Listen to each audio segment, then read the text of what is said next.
Салем достар, қазір біз сіздермен бірге сметаник жасайтын боламыз. Ол үшін видеоны соңына дейін қараңыздар. Бізге қазір ең алдымен 200 грамм маргарин қажет болады. 200 грамм маргариннің үстіне 300 грамм ұнымызды саламыз. Кеттік.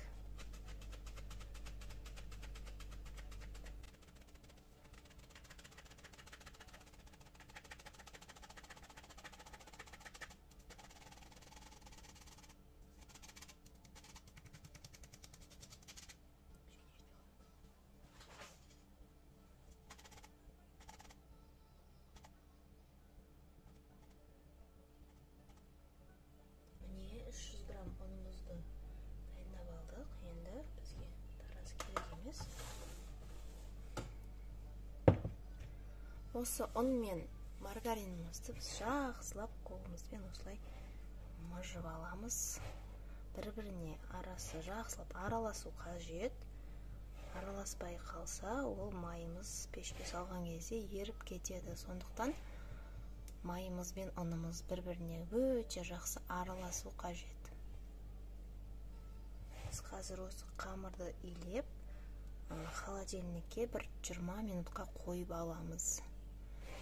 20 минуттың ішінде біз начинкамызды дайындап аламыз. Міне осылай ессеңіздер, арасы біртік болмайды. Май да, ұн да бір-біріне жақсы араласатын болады.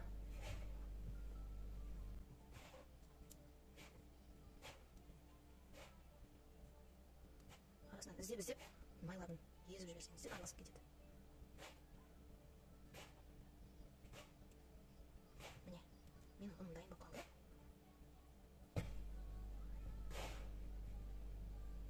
Міне осылай болып шығуы тиіс, қыздар. Қараңыздар.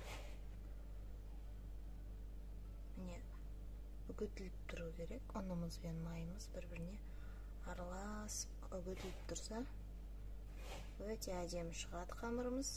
Енді біз қазір жұмыртқамызды саламыз.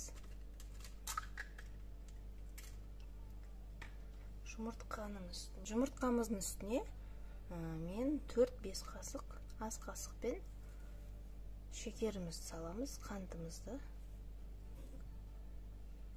3, 4, 5.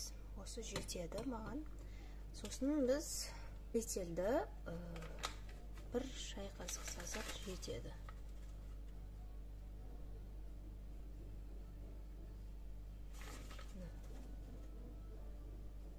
Жетеді осы. Енді жақсылап араластырамыз. Қамыр жасаймыз, осыдан қамыр илейміз. Тым қатты емес, қатты жұмсақ емес. Орташа болып шығады.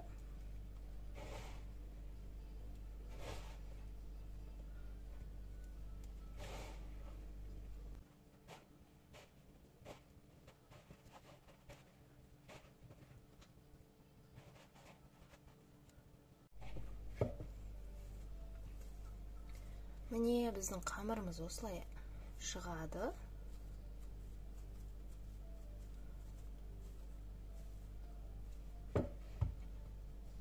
Қамырымызды біз холодильникке бір 20 минутқа қойып аламыз. Осылай пакет кигізіп.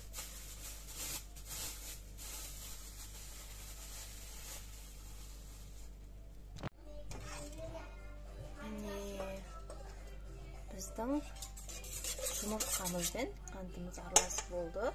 Енді біз таразға қойып, қаймағымызды, лимонымызды салып араластырамыз қазір. Бізге проценті жоғары қаймақ қажет болады. 500 грамм қаймақ қосамыз.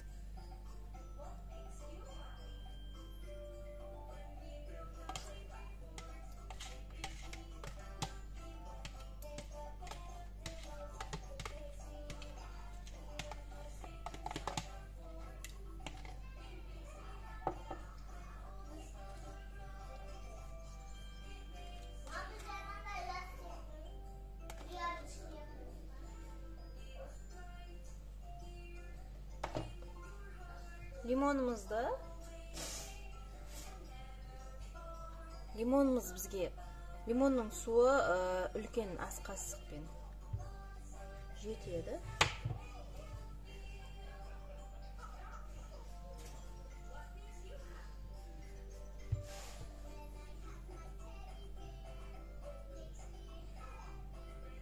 Бір ас қасық жетеді лимонның суы.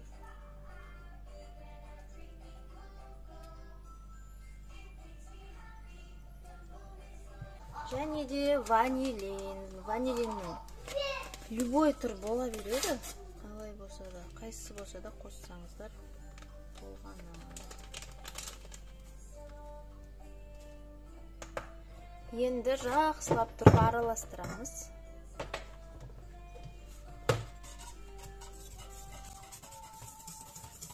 Бұл кезде қатты қозғауға болмайды, жаймен ғана осылай бір-біріне араласса болды. Начинкамыз дайын.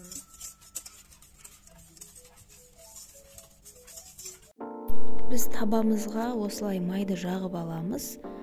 Жақпасақ асты жабысып қалады. Сол үшін біз кішкене маргарин алып, астын жақсылап майлап аламыз.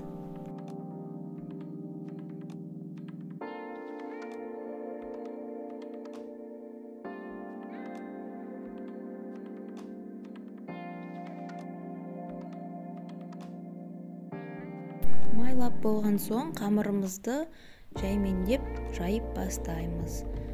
Бір келкі етіп барлық жерін бірдей қылып жаямыз.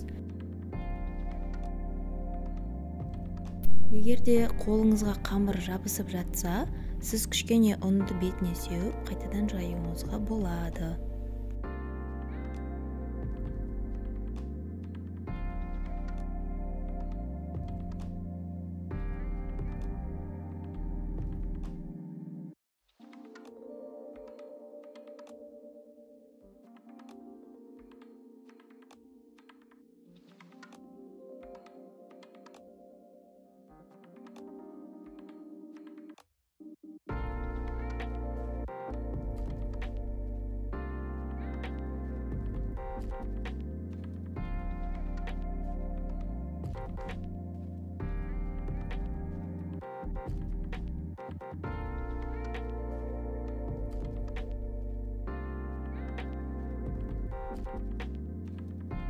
Міне біз қамырымызды жайып шықтық, енді бетіне начинкасын құямыз.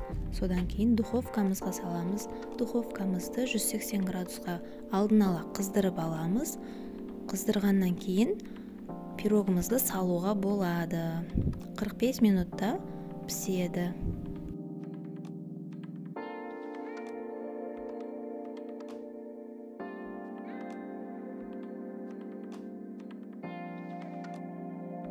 Міне біздің сметанник пирогымыз дайын болып шықты. Егерде видео ұнаса, лайк басып, комментарий қалдырып, каналға тіркеліп кетіңіз.